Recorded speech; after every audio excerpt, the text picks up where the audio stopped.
All right. It is Friday, May 21st, 2021. And so I'm doing this a little bit early. Sorry, there's a band in the background as usual. Hopefully they don't DMCA me somehow because they're playing covers. It's an 80s cover band. Welcome to Dropping in a Pipeline Audio. This is number 117. Fletchers back or something. So let me get into what we're doing right away. Let me just make sure that, unlike last week, that this thing's actually online. Looks okay. Dashboard looks good. Streaming monitor looks good. Hopefully the audio is okay out there. Feel free to type in the chat wherever you're listening at. And I'm doing this a little bit early because tomorrow is the Bike Factory ride out. And I want to be able to go ride in that and not worry about it. So, first thing this week, the forums are exploding with quad cortex cultists. I think it's kind of like a special kind of sommelier or pedal cultist. So much hype around this neural DSP stuff. I've tried the plugins. The plugins were okay. They weren't like, to me, they didn't seem so much better than anything else. I still use Bias. I know a lot of you guys hate that thing, but I get the sounds I want out of it mostly. I didn't hear anything super special about Neural Quad Cortex, but it doesn't have them on there as far as I know, unless there's a different version than what I was shown. Is the DSP better? I don't know. There were a couple videos up on YouTube and Quad Cortex, and people ended up liking what they hype. And this was one and all that kind of stuff. I didn't really see much value in there. I don't know if it's just me doing it wrong, but I never really got a distorted guitar sound anyway out of Amplitude that I really like. So, I think these things are kind of personal, who likes what. But it's just hard to say. It's just crazy how much hype is built in, is really what I'm saying. It's just I don't think you need to kill yourself to go get this thing. If you have one that you like, I'm sure it's still good, It's just hype. We always talk about hype on here, and I try not to be so crazy negative on there lately, but let's see what else we got. This was a interesting post here, or interesting to me. I don't know if it's gonna be interesting to you. It was on TGP and the gear page. If you don't go there, it says, which combination leads to better guitar recordings? Cheap interface, expensive mic, or expensive interface, cheap mic? So on this show, we've done extensive testing on the interfaces. And like it or not, I haven't heard. I mean, you hear a bunch of God of the Gaps arguments, but nothing really convincing. Every time we measure, even the cheapest, crappiest interfaces work pretty good, especially for something as loud as a guitar amp recording. You don't need much mic preamp gain at all, and so that's not going to be a factor. Even if they had the non-linear noise thing that people keep talking about, why you need cloud lifters and things like that. Hint: you don't need a cloud lifter, but even if that was true, guitar amp is so loud you would never need to get into that zone. You're probably gonna be using the pad, honestly, if you're doing like a really loud 4x12. So we know that the cheap interface or the expensive interface, I'm sorry guys, it's not going to make a difference. The reason I pay more for the RME stuff is because I want better drivers. It's not for better sound. You can actually go to my page, pipelineaudio.net, look at the real world gear measurements or whatever I called it, and you can look at the different interfaces, and they are, for the most part, they're ruler flat and not noisy, not distorted, at least anything modern and newish, decent, usable. The other part about an expensive mic or a cheap mic, what do you probably the favorite before this whole, again, hype, before this fad where everybody parrots, the way they parrot the SM7 on all the forums nowadays. Before the fad of parroting Royer 121 or whatever, it was very common, including my hero Bill Matoyer would take 2 SM57s and stick them on guitar cabinets. The Friedman technique, whatever, that's 2 57s usually, right? So I think cheap interface, cheap mic is probably going to be, I mean, unless you consider the 57 expensive. I mean, I guess you could, you know, I mean, it's still $100 or whatever, but for the most part, I think that's what people would consider a cheaper mic. To rewrite your song to be, so it's probably fine, but if this guy's saying if it's about sound quality, interface from any major brand made today will have good enough sound quality to make solid recordings, but it needs to have the preamp gain range and headphone output specs to match the stuff you're plugging into it. Of the things that concern me when buying an interface, sound quality just isn't that high on the list. And that's true. I did hear about some people, like they say their headphones aren't loud enough or something, and then other people talk about how good headphone amps are or something, but I don't really. And I don't think that the preamp gain range matters, especially for the most part. They're probably going to be recording distorted electric guitar, or don't need to worry about your preamp gain range unless you don't have enough padding. You're not going to need to turn it up to that magical place. So we disproved the myth anyway, that there wasn't this spot on the mic preamps as you turned it up where the noise went up in a nonlinear fashion compared to the gain, unless you actually do go nonlinear on the gain itself. But there was that myth that 3/4 up the mic preamp was way noisier than lower down on the thing, and it's noisier, but then the signal's higher at the same time. It just matches until you distort something. If you're clipping, sure, the noise is going to go up and the peak output is not going to go any higher. So here's an answer that may have been true 30 years ago. So he says, just about every interface on the market today has decent preamps. The real upgrade is in the converter section. I don't think so. How much more ruler flat, how much less noise, how much less distortion do you have to get than pretty much the cheapest converters out there right now? Here's somebody else. So SWS1, I don't know if this is Standing Water Studios. I don't think so. He says, recording technique is far, far more important than either of these. But I know that wasn't one of your options. I would choose having multiple mics as more powerful. You can do so much with blending mics or combining direct sound with the room sound. I say that too. Your recording technique, but I'd just rather you write a good song. I don't care how badly you record a good song. It's still going to beat a well-recorded crap song for the most part.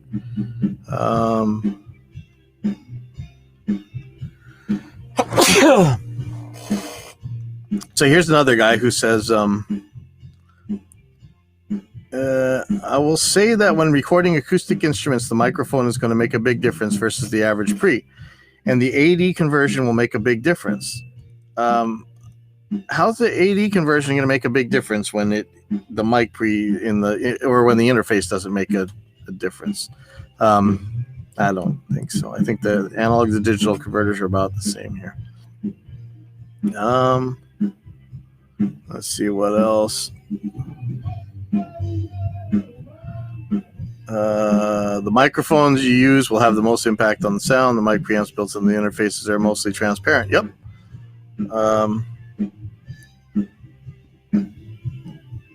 Let's see. And here's somebody else. Even super great high-end preamps don't really have that big an impact on single-track sound unless you're going wild and using its overdrive character. Right. But how many people are really, how many times do we have to ask this question? How many people are operating their mic preamps in the nonlinear range? Back in the day, the guys who made these things did not want you doing that. They didn't have master volumes on them. Right? All those classic songs you talk. How many times do we say this one? Every time somebody talks about mic preamps and how they have character, I hate that thing all about character and mic preamps. Into the nonlinear side, maybe, and that's not always all that true either. So this guy says, you achieve rock by plugging it into a Mackie. Sorry, and I will bet you. So you think that the Steinberg UR22 interface is not that much worse than that much worse. It's probably better. Let's see. Okay. I like this guy's answer. Easy to get a bad recording with either. If you're like me, who knows just enough to be dangerous and are willing to take the time to blindly experiment until you do get a good sound, I would say the better mic is the better investment. Yeah, not bad. Let's see. So this other guy, when I first started, all I had was cheap pre's and cheap mics and nothing to compare it to. The pre started to get better, and then I realized you could do a lot more with an expensive pre. And if the cheap mic is solid and somewhat decent, you're better off expensive pre, cheap mic. Back then, 20 years ago, maybe 20 years ago. The earlier Behringer stuff had some sterile, thin-sounding pre's. Certain Alesis and Focusrite gear sounded exactly the same and transparent. Some of the Motu gear had a spike, making it a bit right on the high end.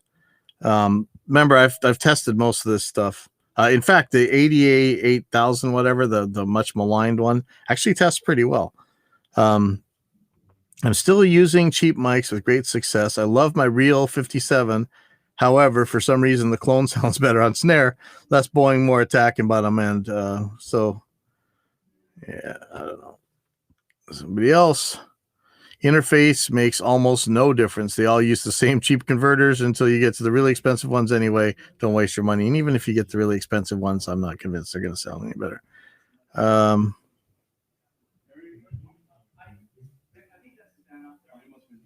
Let's see. Hold on. I think I got people babbling at me. Give me 1 second here.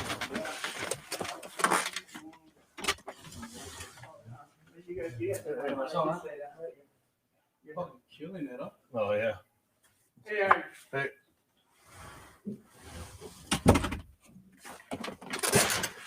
Okay. Let's see.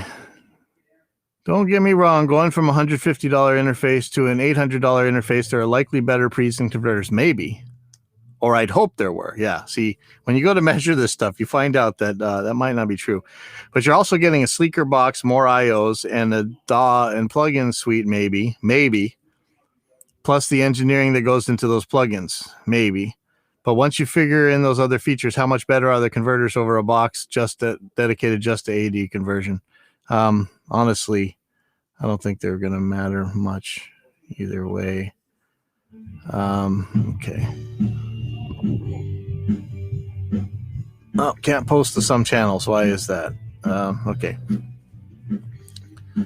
Okay.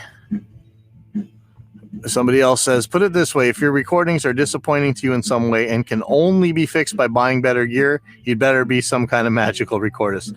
For the vast majority of people, the gear ain't the problem. If your interface and mics function properly, don't waste your money and invest more time into your craft. If you're going to do anything to tackle sound quality, acoustically treat your studio space. It'll have orders of magnitude more impact than a different interface. Yes. Let's see. See, a lot of people are talking about using these mic pre's in nonlinear modes. I barely ever see anybody do that. I mean, you could do it for a special effect or whatever, but that's not how you're using the gear. I mean, get real. Maybe if you're White Stripes or something, but you know, that just do people say that's the sound they're after? Let's see. Yeah, somebody else modders mentions a test on on GS, right? Website dedicated to recording where a lot of pros couldn't distinguish between a mix printed through a Behringer and a 2500 plus Lynx Hilo. Bottom line, there's nothing wrong with your Behringer, and unless you need features that it doesn't have, I'd spend your money elsewhere. Yep.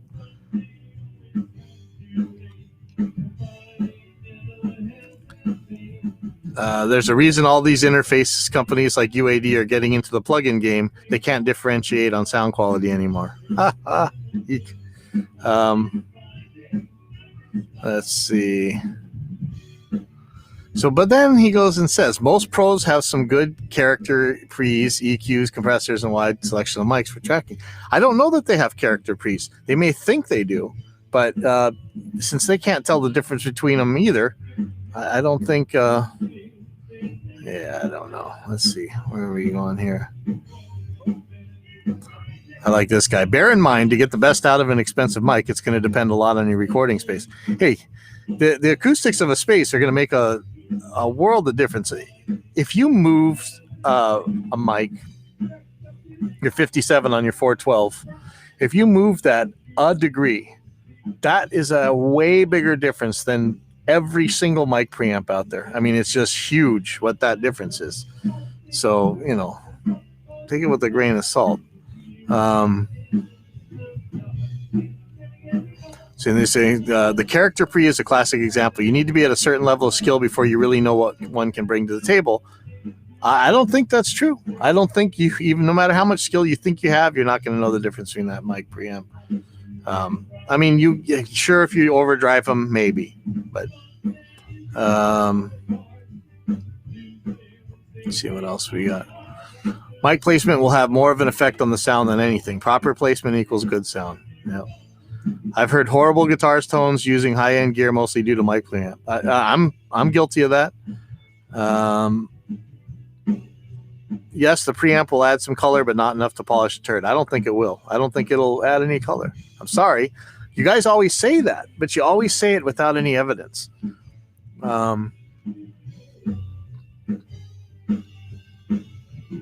Let's see. Somebody else. It's headroom, not quality of the preamps. Within the scope of the interfaces, you will not hear much of any difference until you push the preamp. I don't know if you will then either. So I just said competent drivers, competent mic. I like that word from Ethan Weiner when you just said competent, A good interface in 906 always works. Okay. See, this is just, it's claims. It's always claims.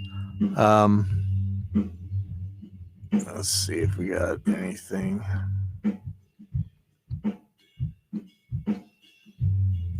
This guy got an RME. See, I like the RME for the drivers. I don't know about the sound.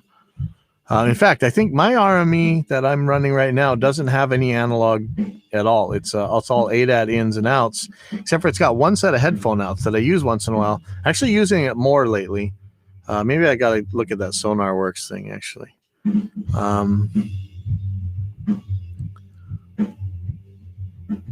But anyway, so that's this whole thing about, what do you... there's so many claims out there, but don't kill yourself. If you got a decent mic and you got a regular interface with ASIO drivers and stuff, it's not going to be that stuff that's holding you back. As long as you got enough channels for what you need to do. If you need to record a drum set and you only got a 2-channel interface, you might have some trouble.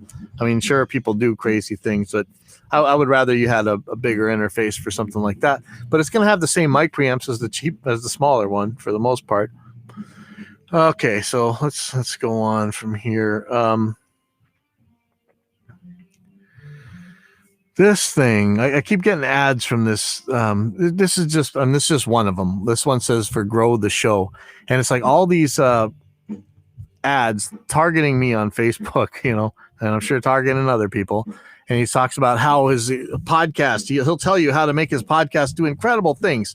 I did this thing where I ended up, my podcast audience grows 35% every month. That means it doubles every 3 months. Since then, I've started coaching others too, and my podcasting students are growing their download number 60% to 100% per month.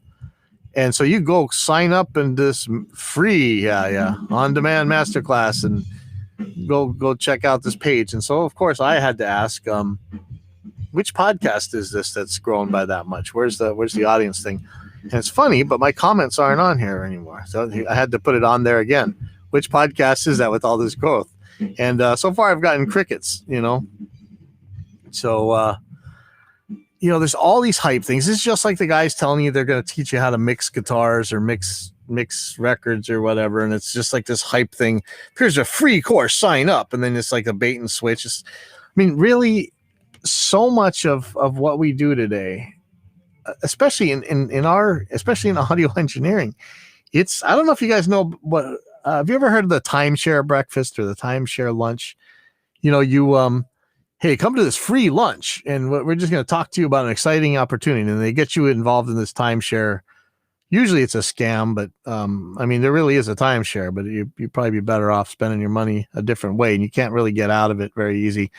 It is very much the bait and switch pitch, right? They get you in with some free thing, and then they upsell you on a bunch of nonsense that, half the time these guys don't even know what the hell they're talking about. Like you watch how many recording programs in schools have you seen that the guy's never actually recorded a band in their life?